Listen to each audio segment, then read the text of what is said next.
Okay, so let's begin the audio lecture for chapters 1 and 2.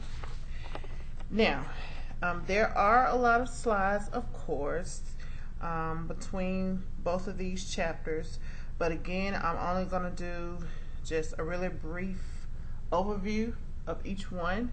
I do have all of the notes uploaded in Doc Sharing, so you have the opportunity to look at both of the notes for chapters 1 and 2, as well as all the other chapters in Doc Sharing under Students Lecture Notes, and you'll be able to receive the same amount of, you'll be able to see the same notes that I'm actually going over in this audio lecture. I have, in the notes, I've just kind of briefly talked about some of the things in the chapters. I will say that you're yet responsible for making sure that you read the notes or read the chapters in their entirety so that you can become very familiar with the concepts. A lot of the slides that are listed in the notes, a lot of them are just figures, pictures and figures. But again, be sure you go back and read over the chapters as well as the actual notes themselves. So again, I'm going to be very brief with these notes. Don't let the amount of notes worry you because quite a bit of them kind of just contain pictures. When we start with chapter 1, this is just going to be an overview of just basic computer technology. Okay, so the class is Health Information Management Systems, and your book is on Information Technology for the Health Professions. When we talk about information technology, if you don't already know, that type of technology includes computers, networks, and computer literacy. So when I say computers, I'm talking about the actual devices that are used. Those may be desktops, they could be laptops. They can also be other things such as tablets, smartphones, MacBooks, you name it. Networks, when I talk about networks, we're talking about things such as the World Wide Web, or as we know as the Internet, different type of sites. You have Google, you have Yahoo, you have Binge. So computer literacy is having the knowledge base of how to operate an actual computer.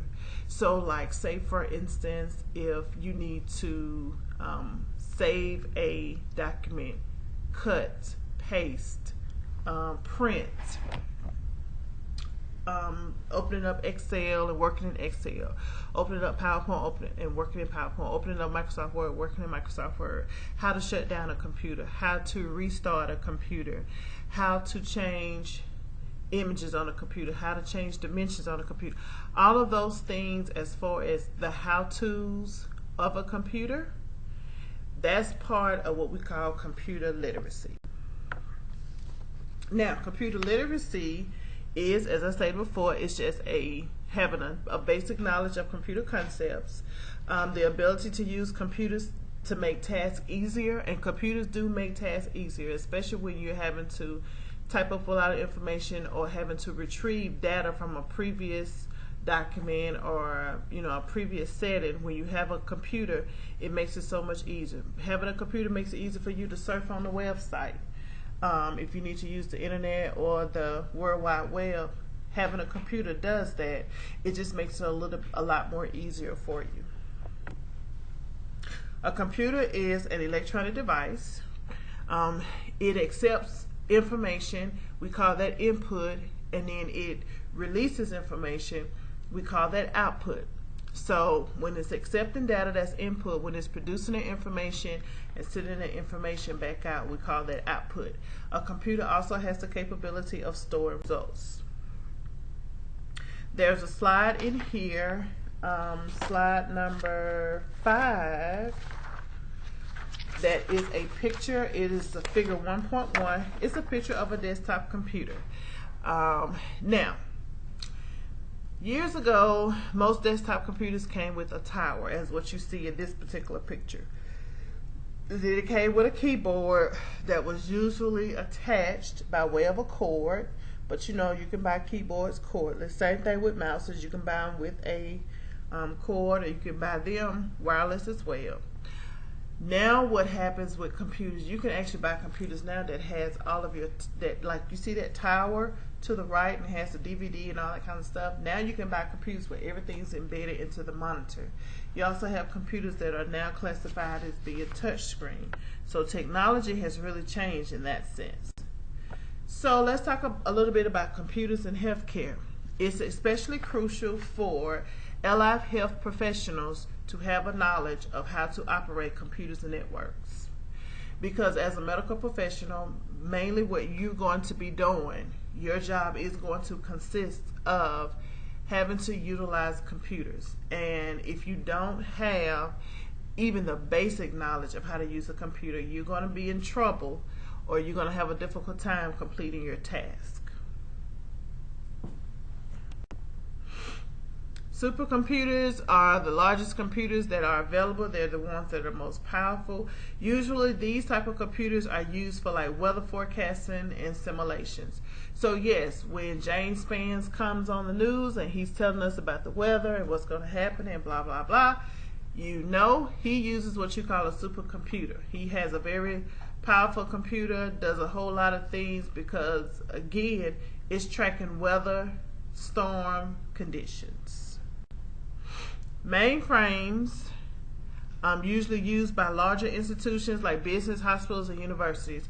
So mainframes are usually like the absolute parent computer or the mom computer. Everything else attached to it builds a network around that particular computer. But it is like the absolute main type of computer. If it ever shuts down, everything else automatically shuts down because everything else is tied to that. A lot of mainframe computers are used for data payroll tasks such as payroll and processing insurance claims.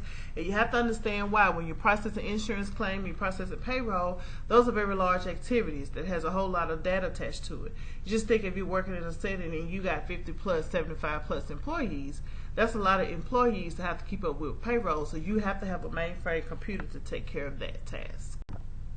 Many computers are more in the smaller businesses. They're the more scaled down type of computers. You may not have as many employees, don't need such a big size mainframe situation, or say for instance, if you're working on like a little minor project or something and need like a little small computer, you use like a mini computer. Netbooks are light, easy to carry. These are your scaled down type of microcomputers. They usually will use some type of common application software. Then you have PDAs. These are your personal digital assistants. These are the small handheld computers. You also have smartphones and tablet computers. They're also starting to become more prevalent in healthcare settings. Smartphones. When I say smartphones, talking about cell phones. These are the devices that have built-in applications, which is how you're able to go to the App Store if you're on an Apple phone, or the Google Store if you're on an Android phone. These smartphones they not only just give you phone service, but you have ways of texting. You can email, you can browse, you can do videos, you can look at cameras, you can do MP3 players. There are also health-related apps that are available on smartphones. Figure 1-2 or 1.2 shows you a picture of an actual smartphone. I can't tell if it's actually an Apple phone or not, but you can tell it's a smartphone, and most smartphones are controlled by way of fingertips as far as changing screens, maneuvering through screens, and those kind of things. Tablet computers are wireless touchscreen computers. These may use a stylus or a digital pen. So tablet computers, iPads, or we actually call them tablets, they also are becoming more widely used by healthcare providers.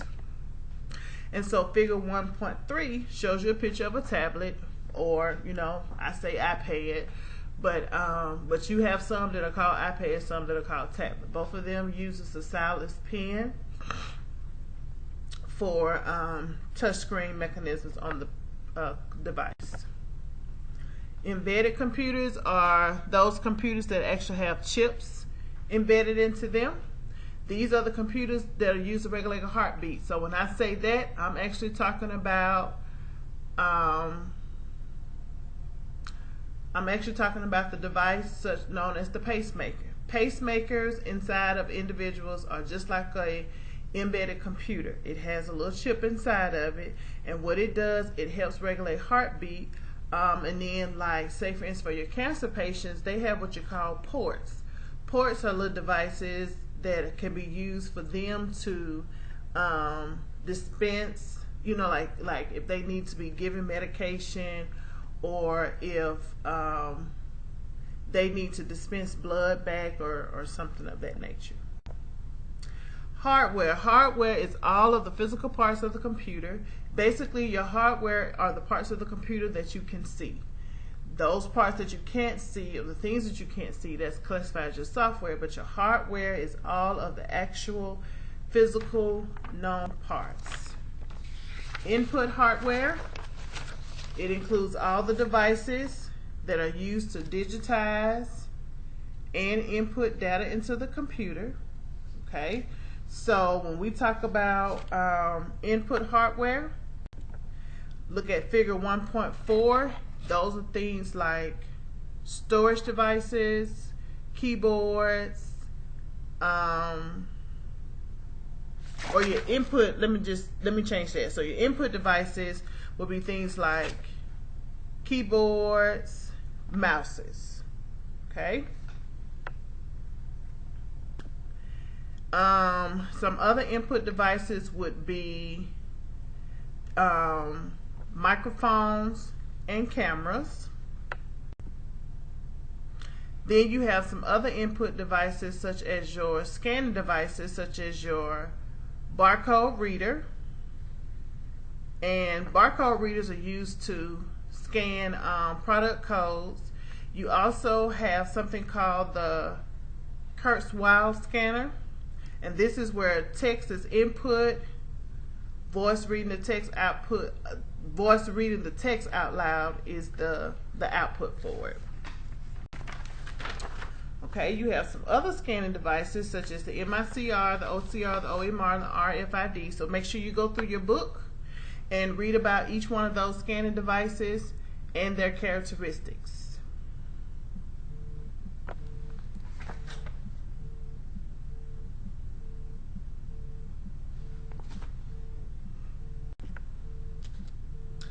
Then you have what you call processing hardware. So when you process hardware, that's classified or considered the brains of the computer. So those particular individuals, or those particular components, is the CPU, the central processing unit, and then you also have the memory section. All of that is part of the brains of the computer. So you have the central processing unit, and then you have the memory unit. The central processing unit controls all of the direct operations and programs of the computer. It performs any kind of arithmetic operations. It also performs any kind of logical operations. Memory, there are two types. You have the RAM and ROM. RAM, random access memory, then you have ROM, read-only memory. Okay, so what are the difference between the two? As I have stated in the notes, RAM is temporary work space. So what it does, it only holds what you're currently working on. That's your RAM. Your read-only memory is permanent. It's firmware, and it holds all of your startup instructions for your computer. So your RAM holds it's just temporary temporary workspace, whereas ROM is permanent workspace. So what are some output devices? Okay, you have what you call soft copy. These are your monitors and your voice synthesis. You have hard copy. Those are things such as printers, and you know those are various types. And then you have impact and non-impact printers. Storage devices on a computer usually consist of one type, magnetic media. These are your hard disk. Okay, but of course now a lot of this stuff has been replaced by high capacity media. But most places use hard disks. Now, it used to be a time where you would use like floppy disk, but a lot of places are not really using that anymore because on the next slide, now we have fancy dancy CD-ROMs, DVDs. We also have flash memory where you can actually use flash drives. They come in several gigs. They may be 4 gigs, 8, 32, 16, 64. They're also called or used as a secondary storage device. And a secondary storage device is an actual device in addition to your desktop or your storage device on your computer. This is an opportunity, it's an opportunity for you to store information in the event your computer shuts down, crashes, you still have that information stored on something else away from the computer. Software for the computer. System software is what controls the hardware. So you have two different types of software. You have system software and application software. System software controls the hardware. This is the software that controls your operating system and all of your utilities that come with your computer, laptop, desktop, tablet, smartphone. Your application software does things such as word processing. It can do spreadsheets. It can build databases for you. It can do all kind of graphics. It has some specialized packaging that it can do, communications. All of that is up on the application software. Networking and telecommunications. Anytime you can connect and or telecommunicate, all of that involves linking computers, and the sole purpose of it is so that data can be sent and received between different types of computers, whether it's between 2 computers, 4, 8, 10, 12, or a vast majority. Media is the path, or the path in which all of these computers are connected. And so when we talk about media, think about bandwidth, or think about internet access and how fast or slow. Think about DSL and Wi-Fi. These are the channels in which communication can be generated between computers while they're networking or telecommunicating. Protocols has to do with your communication software, and basically what that means is that rules have to be governed as far as communication between computers. Technical standards go with that. So when computers are built and when computers are placed in hospital settings and doctors' offices, they have to follow certain protocol and certain standards, and that has to be because information within hospitals and doctors' offices has to be protected according to HIPAA regulations. Networking is allowing hardware, software, and data on your computer to all allow information. So, say for instance, if you're a manager, let's say for instance you are a manager at one facility and it's 5 of you all. Your system may be built up where you can get on the network if you needed to retrieve information from one of your sister facilities. And you do that because it's all set up like that. So if you have a system that's set up like that, then guess what? You can get on your network if you needed to go into a file folder or go into a drive to retrieve some information because you're networked with another facility because it was built like that, then you're able to go in there and retrieve information. Wireless technology is becoming widespread. Of course, we got cell phones, we got GPSs, we got Wi-Fi's, we got smartphones, we got tablet computers, and all of these different components all comprise wireless technology, which is a lot more beneficial for a lot of individuals. The internet is the purpose of the internet is basically for exchanging of text, data, programs, research, email, telemedicine, telecommunication, you name it. The internet includes a network of networks, and pretty much you can go around the world. Okay, so you're able to go and find different things, research different things, and it's all done by way of the internet. You also have what you call the World Wide Web. And basically what this does is allow websites to link up with one another. The only thing you have to have is an internet connection and a software called a browser. The web is the graphical part of the internet. So it's the part that has hyperlinks, and those hyperlinks help you get to other pages, but you can also use what you call search engines to help you with your browser. So when I say search engine, I'm talking about Google, AOL, Yahoo, and any other type of search engine that has a URL attached. Every document that you research on the internet has a URL address, and URL stands for Uniform Resource Locator. Browsing is what we actually call it when we get on the internet in the World Wide Web. We call it browsing, and that's basically where we have a starting point, and from that starting point we're able to click and click and click to link ourselves to other different sites to find the information that we're actually researching for. Search tools, again, search engines, and then you have subject guides or directories. Evaluating information, there's really no standards as far as the quality of information on the internet. And if you notice, a lot of places that you go and research, they'll usually have a disclaimer. They'll tell you like the information you see is not a representation of our company, we don't own the information. A lot of people will tell you you can't believe everything that you see on the internet, don't go buy everything that you see on the internet. And that holds true even now, because a lot of the stuff that you find on the internet is unreliable. So when you're looking at information and evaluating information, there are questions that you want to ask yourself, and I have those questions listed on the slides here in the notes.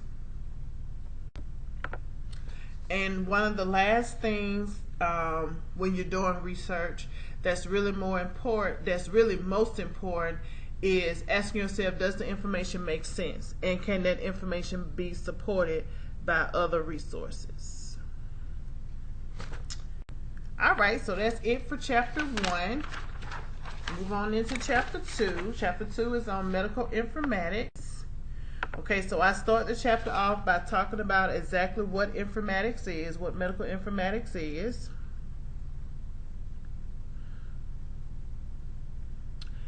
And so medical informatics is the definition pretty much of any type of information technology-wise that's used for researching in healthcare. We call it medical informatics.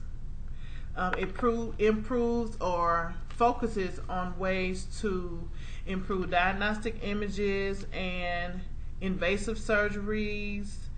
It helps to develop low-cost diagnostic testing. Medical informatics can be used to treat physical handicaps, because what it does, it focuses on computers that's able to provide that type of service. It also helps to provide consumers with information in the event you are looking and researching for something. It also helps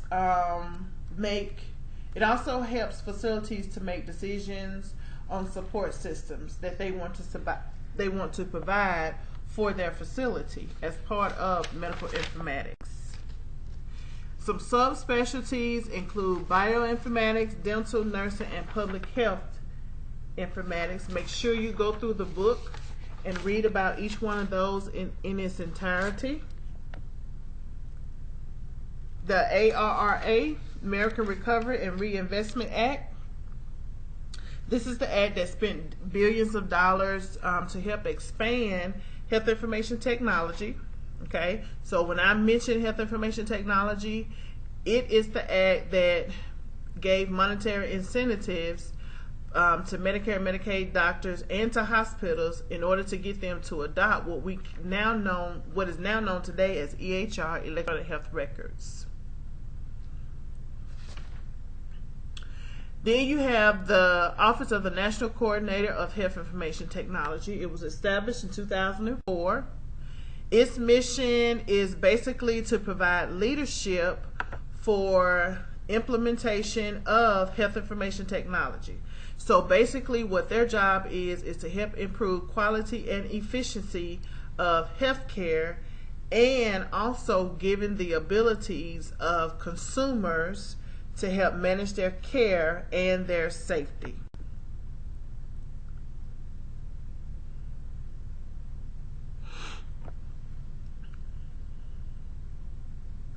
Now, ONCHIT is responsible for setting standards for EHRs, because you still got to make sure that patient information is being kept safe. Figure 2.1 here, this is just a Medicare and a Medicaid timeline. It just kind of shows you from the time that incentives were given for Medicaid and Medicare and where we are now, and predict where we will be in the next 5 to 10 years with Medicare and Medicaid services. Back in 2011, statistics were done as far as, at that time, how many or what percentages of healthcare professionals were using electronic health records. So back then in 2011, of course that number is probably higher now, 25% were using EHRs in doctors' offices, only 15% in hospitals during that time. But of course, that was back in 2011. High-Tech Health Information for Economic and Clinical Health Act. Basically, it seeks to help improve healthcare delivery and patient care through health information technology. It provides provisions. It helps medical professionals to be able to work better together with each other when they're providing the necessary care for patients, because you can do a lot more collaboration, because everything can be done electronically. So you can usually, because everything can be done electronically, you can transmit information a lot more faster.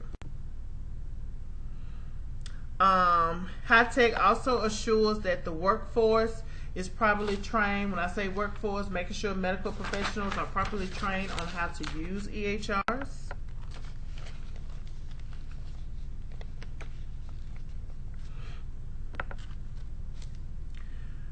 Figure 2.2, that is just a chart that I put in there that shows like funding levels for HITs. HIPAA, go on to the next slide that talks about HIPAA. HIPAA was passed and signed in 1996, and basically we know the whole purpose of HIPAA. We've heard it before. Help to secure the privacy of medical records. This also includes any kind of personal data, any type of medical information, as well as insurance information on the paper. The paper medical record was once, a long time ago, paper records that were stored in doctors' offices. There were a lot of problems associated with paper medical records, such as not being able to read information, and when you wasn't able to read the information, it led to a lot of serious errors as far as diagnosis, treatment, and billing. And usually when you have paper records, there's usually only one copy, so that makes it difficult to share information between other medical professionals when you have a patient that has to go and see more than one doctor. But because now we have the electronic medical record, things are a little bit better. The EMR, the electronic medical record, is a record of the patient.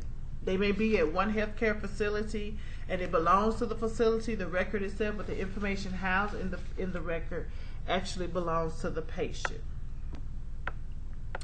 EHRs gives us the ability to generate more than one encounter for a patient in one healthcare setting, because again, everything's done electronically, so it's just much easier when you have electronic medical records. You can read things a lot better. It's eligible, it's readable, because there's no handwriting involved. Everything's just usually typed into the system.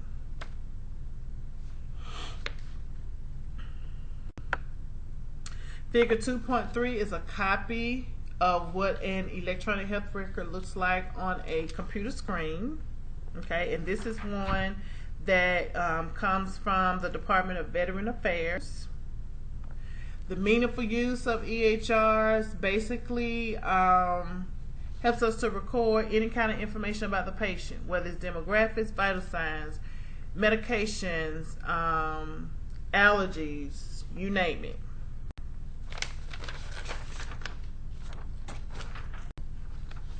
Figure 2.4 is a picture of an electronic health record as well, just to kind of show you more of a patient side. And if you look on here, you can see where the patient's vital signs were recorded in here as well.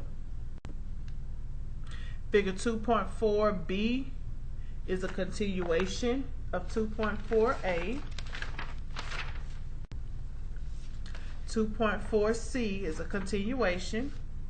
This is the office visit and symptom list. And then 2.4d is the form electronically that's used for the recording of the vital signs. 2.4e is an example of a medical record diagnosis list. 2.4f is an example of a printed encounter notes in a patient's medical record. National Health Information Network, basically they're used to help improve care, help medical professionals to be more effective in improving care for patients, gives them the opportunity to communicate with each other nationally if that needs to happen. Region to region, coast to coast.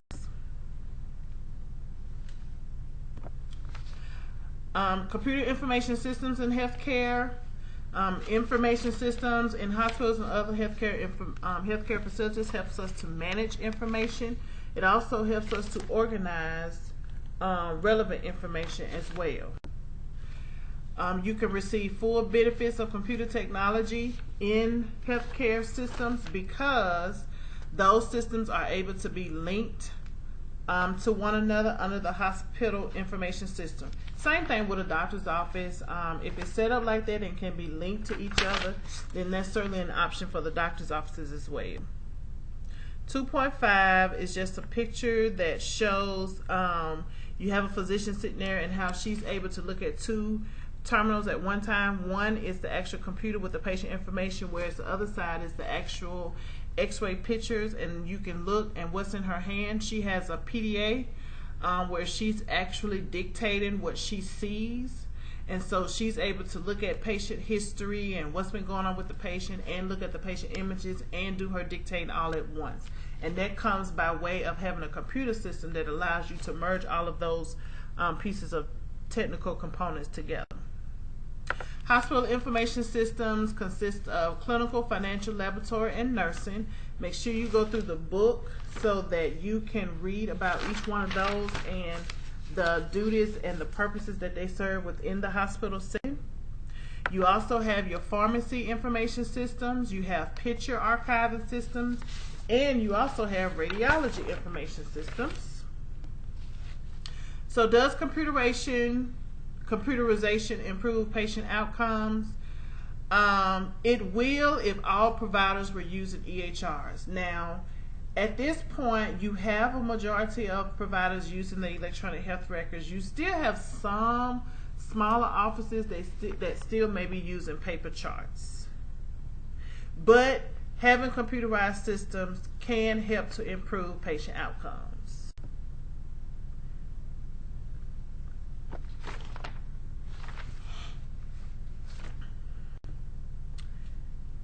And lastly,